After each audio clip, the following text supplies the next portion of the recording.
Օվկիանոսը հերթական անգամ հիշեցրեց, որ նախազգուշացնող տեքստերը դեռ բավարար չեն, փոքրիկին այլևս միայն ափից են որոնելու։ Թրամփի անակնկալ գրառումը աշխարհը սպասում էր պատերազմի երկրորդ փուլին, բայց ստացավ հուսադրող պատասխան։ Շուտով կհայտարարվի ԱՄՆ-ի Իրան համաձայնության ստորագրման վայրը։ Ազգային անվտանգությունը հերթական անգամ հայտնվեց կուսակցական հաշվարկների արանքում, կոնգրեսում ջրերը մեկ առվով չեն հոսում։ Հազարավոր երեխաներ կան, որոնց գտնվելու վայրը դեռ հարցականի տակ է, իսկ Վաշինգտոնում փորձում են հասկանալ, ովքեր էին նրանց ճակերտավոր փրկողները եւ ովքեր շահագործողները։ Առաջին տիկինը երեխաների համար առաջարկում է ոչ թե խաղալիք, այլ ներդրումային հաշիվ։ Ապագայի մասին այս ծրագիրը սկսում է ընդամենը $1000-ից։ Այս եւ մի շարք այլ թեմաների մանրամասները հաջորդիվ։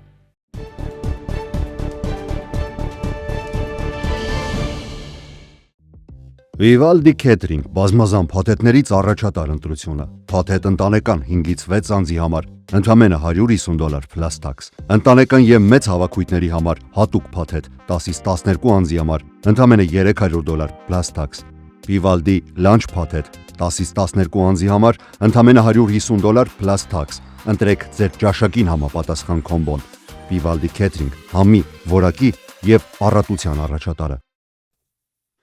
Արմեդիայի YouTube-յան ալիքում ԱՄՆ գլխավոր լուրերն են, ես Հարություն Մինասյանն եմ, բարև ձեզ, կանխավ շնորհակալություն բոլորին մշտապես աջակցելու համար։ Իսկ եթե առաջին անգամ եք դիտում մեզ, ապա խնդրանք է բաժանորդագրվել ալիքին, լայքել մեր նյութերը եւ տարածել, եթե դա հնարավոր է։ Սկսենք ցավալի մի լուրով, երեքշաբթի երեկոյան Լագունա Բիչի ափերի մոտ օվկիանոսում անետացած փոքրիկ աղջնակի որոնողական աշխատանքները այսօրվանից կշարունակվեն միայն ափամերձ տարածքների սովորական մշտադիտարկման ձևաչափով։ Երեկ այս մասին հայտնել էինք։ Լագունա Բիչի ծովային անվտանգության ծառայության աշխատակիցներն ու նրանց աջակցող գերատեսչությունները ավելի քան 24 ժամ պայքարել են բարձր ալիքների, ուժեղ հոսանքների եւ ջրի սահմանափակ տեսանելիության պայմաններում, սակայն որոշել են դադարեցնել ակտիվ որոնողական գործողությունները։ Աղջնակա մայրիկի եւ եղբոր հետ քայլելիս են եղել ափին, երբ ուժեղ ալիքը նրանց դեպի օվկիանոսն է տարել։ Ականատեսներից երկուսը մտել են ջուրը ու կարողացել են փրկել մայրիկին եւ եղբորը, սակայն աղջիկը մնացել է անհետ կորած։ Միացյալ Նահանգները գիշերվա ընթացքում հարվածներ է հասցրել Իրանում մի շարք թիրախների, իսկ նախագահ Դոնալդ Թրամփը չորեքշաբթի հայտարարել էր, որ եթե խաղաղության համաձայնագիր չկնքվի, ապա կհետևեն ավելի սաստիկ հարվածներ։ Նույն օրը ԱՄՆ կենտրոնական հրամանատարությունը հայտարարեց, որ Իրանում իրականացված հարվածներն ավարտվել են կեսգիշերից մոտ 4 ժամ անց։ X հարթակում հրապարակված հաղորդագրության համաձայն թիրախների թվում եղել են Իրանի ռազմական վերահսկողության համակարգերը, կապի ենթակառուցվածքները եւ հակաօդային պաշտպանության օբյեկտները։ Ֆլորիդայում լրագրողների հետ հանդիպման ժամանակ պատերազմի նախարար Փիթ Հեքսեթը հայտարարել է, որ գործողության նպատակը Իրանին բանակցությունների սեղանի շուրջ վերադարձնելն է։ Միևնույն ժամանակ Իրանի Իսլամական հեղափոխության պահապանների կորպուսը վաղ 5 շաբթի հայտարարել է, որ պատասխան հարվածներ է հասցրել Քուվեյթում եւ Բահրեյնում գտնվող Միացյալ Նահանգների 18 ռազմական թիրախների։ Իրանը նաեւ զգուշացրել է, որ կրակը բացի ցանկացած նավի վրա, որը կփորձի անցնել Հորմուզի նեղուցով։ Տեղական լրատվամիջոցների փոխանցմամբ արդեն 2 նավի ուղղությամբ հրթիռ է արձակվել։ Շարունակվել են նաև Իսրայելի եւ Իրանի աջակցությունը վայելող Հեզբոլլահ խմբավորման միջև բախումները Լիբանանում։ Լիբանանի անվտանգության աղբյուրները հաստատել են, որ Իսրայելի օդային հարվածների հետևանքով հարավային Լիբանանում զոհեր կան։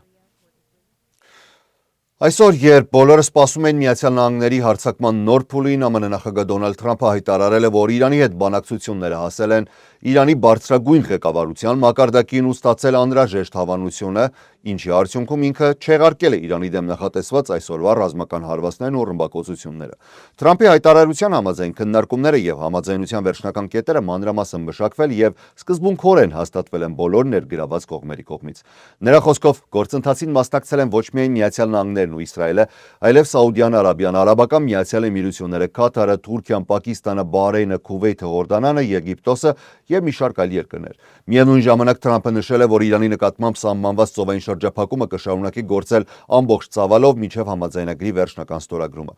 Ստորագրման վայրն ու ժամանակը կհայտարարվեն մոտ ժամանակներս, ասվում է նախագահի True Social հարթակում արված հայտարարության մեջ։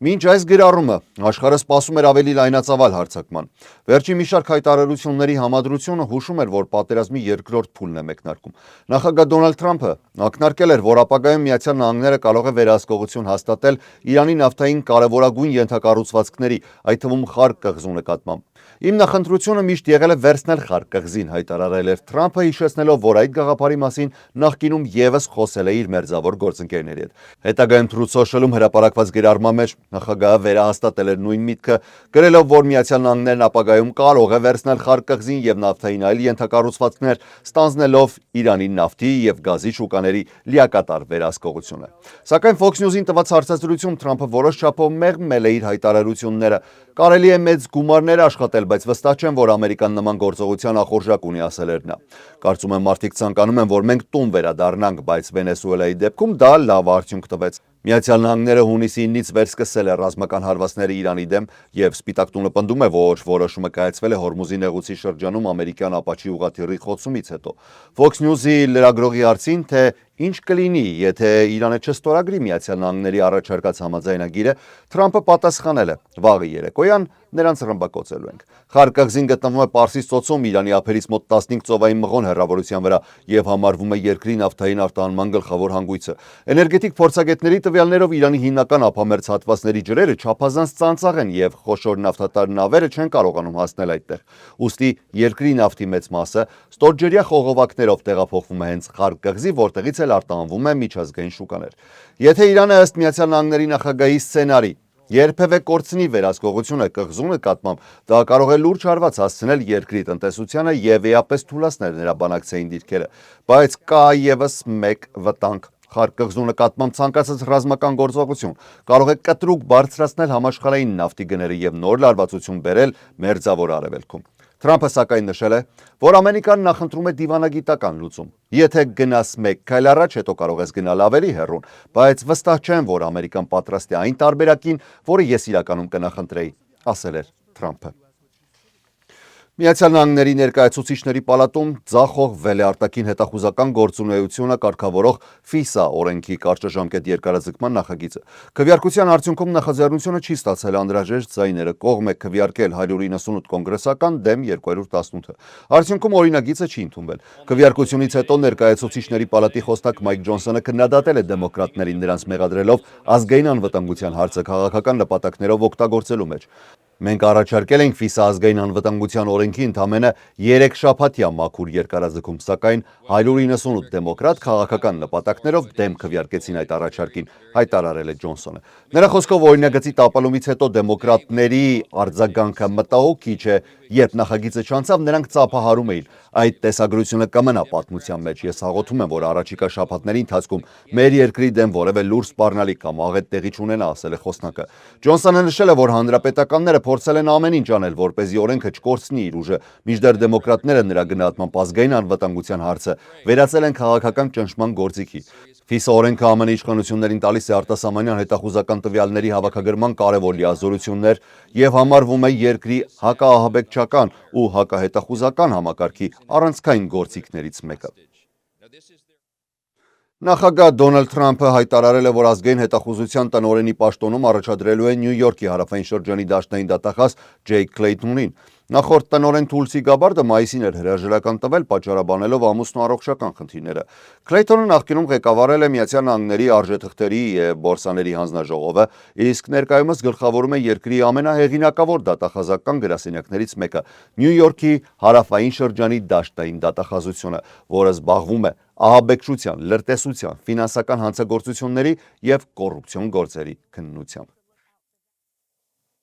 Արդարադատության նախարարությունը, ներքին անվտանգության նախարարությունը եւ առողջապահության ու սոցիալական ծառայությունների նախարարությունը հայտարարել են անչափահաս ներգաղթյալների մաքսանենգության եւ շահագործման դեմ նոր գործողությունների մասին։ Վաշինգտոնում կայացած մամուլի ասուլիսի ընթացքում գլխավոր դատախազ Թոդ Բլանշը հայտարարել է, որ Բայդենի վարչակազմի տարիներին առանց ուղեկցողի ավելի քան 475,000 անչափահաս է մուտք գործել ԱՄՆ, իսկ 2024 թվականի վերջի դրությամբ ավելի քան 300,000 երեխայի գտնվելու վայրը հնարավոր չէ ճշտել։ նկատել։ Բլանշի խոսքով այսօր մեղադրանքներ են առաջադրվել Գվատեմալայի 3 քաղաքացիների՝ Մարիսա Կավեյկոյի, նրա եղբայր Կարլոս Կավեյկոյի եւ Գլադիս Մարինա Կոլչենի նկատմամբ։ Նրանք մեղադրվում են Միացյալ Նահանգներ ավելի քան 1 տասնյակ երեխաների ապօրինի տեղափոխության եւ հովանավորության համակարգը խաբեությամբ օգտագործելու համար։ Նա նաև հայտնել է, որ նույն գործով մեկ այլ գվատեմալացի տղամարդ դատապարտվել է, երբ կեղծ փաստաթղթերով Միացյալ Նահանգներ էր տեղափոխել 14-ամյա աղջկա ու հետագայում սեռական բռնության ենթարկել նրան։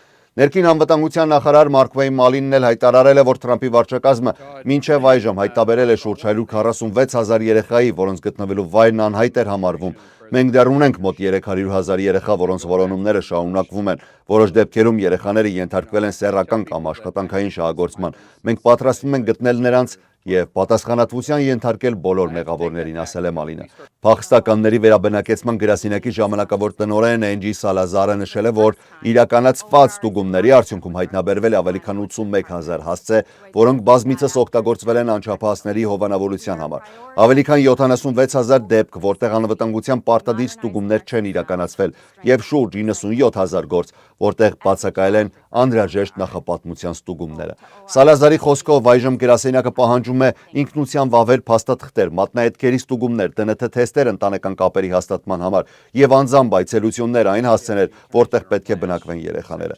Արդարադատության նախարարության քրեական բաժնի ղեկավար Թայսոն Դուվանն էլ նշել է, որ բացահայտված սխեմաները ցույց են տալիս, թե ինչպես են հանցավոր խմբերը շահագործել երեխաների պաշտպանության համար ստեղծված ծրագրերը։ Պաշտոնյաների խոսքով հետաքննությունը շարունակվում է ամբողջ երկրում, իսկ Միացյալ Նահանգների դատախազությունների գրասենյակներին հանձնարարություն է տրվել հետապնդել անչափահասների հովանավորության հետ կապված բոլոր հնարավոր խարդախություններն ու թրաֆիքինգի դեպքերը։ Սպիտակ տանն այսօր ներկայացվել է մի նախաձեռնություն, որը նախատեսված է խնամատար ընտանիքներում մեծացող երեխաների ֆինանսական ապագան ամրապնդելու համար։ Վաշինգտոնում կայացած միջոցառման ընթացքում առաջին տիկին Մելանիա Թրամփը ներկայացրել է Fostering the Future Accounts ծրագիրը, որը խնամատար համակարգում գտնվող երեխաներին հնարավորություն կտա ունենալ սեփական խնայողական եւ ներդրումային հաշիվները։ Տիկին Թրամփը նշել է, որ արդեն 23 նահանգապետ պատրաստակամություն է հայտնել միանալու նախաձեռնությանը եւ կոչ է արել բոլոր 50 նահանգներին աջակցել ծրագրին։ Միջոցառմանը ելույթ է ունեցել նաև ֆինանսների նախարար Սկոտ Բեսենթը, որը հայտարարել է, որ ծրագիրը կգործի Trump Accounts նախաձեռնության շրջանակում։ Բեսենթի խոսքով 2025 թվականի հունվարից մինչև 2028 թվականի դեկտեմբեր ծնված ամերիկացի երեխաները կարող են ստանալ $1,000 պետական սկզբնական ներդրում, իսկ խնամատար ընտանիքներում մեծացող երեխաների համար ստեղծվելու են հատուկ հնարավորություններ այդ միջոցների կուտակման եւ աճի համար։ Նա նաև նշել է, որ նահանգները հնարավորություն կունենան որոշ սոցիալական վճարներ եւ նպաստներ ուղղել երեխաների նոր հաշիվներին, օգնելով նրանց մեծացնել խնայողությունները մինչև չափահաս դառնալը։ Եվ վերջին լուրը կրկին Սպիտակ տնից, ավելի կոնկրետ Սպիտակ տան հարակից տարածքից հարավային մարգագետինը այս օրերին ավելի շատ գիտաֆանտաստիկ ֆիլմի դեկորացիա է հիշեցնում, քան նախագահական նստավերի տարածք։ Այստեղ ավարտին է մոտենում UFC Freedom 250 մարտական երեկոյի համար կառուցված հսկայական ժամանակավոր շինարարությունը, որտեղ կիրակի օրը կանցկացվեն UFC 7 մենամարտ նվիրված Միացյալ Նահանգների նախագահ Դոնալդ Թրամփի 80-ամյակին եւ անկախության հռչակագրի ստորագրման 250-ամյակին։ Այն նախատեսված է ավելի քան 4000 հանդիսատեսի համար, մինչդեռ Սպիտակ տան հարակից Էլիպս զբոսայգում մեծ էկրանների միջոցով միջոցառմանը կհետևեն ավելի քան 120,000 մարդ։ ԱՄՆ պետքարտուղար Մարկո Ռուբիոն եւ UFC նախագահ Դանա Վայթը պետքարտուղարությունում ստորագրել են համագործակցության համաձայնագիր, որի նպատակն է զարգացնել սպորտային դիվանագիտությունը։ Վայթը հայտարարել է, որ մարտարվեստը համամարտկային լեզու է, որը միավորում է մարդկանց անկախ նրանց ծագումից կամ լեզվից։ Պետքարտուղար Մարկո Ռուբիոն իր հերթին ընդգծել է, որ Սպիտակ տունն էլ պատկանում է ամերիկյան ժողովրդին, իսկ ԱՄՆ-ի 250-ամյակի տոնակատարությունները պետք է հասանելի լինեն բոլոր ամերիկացիներին։ Այսօր այսքանը։ Ես Հարություն Մինասյանն եմ, շնորհակալ եմ ուշադրության համար։ Ամենակարևորը՝ առողջ եւ խաղաղ եղեք։ Ցտեսություն։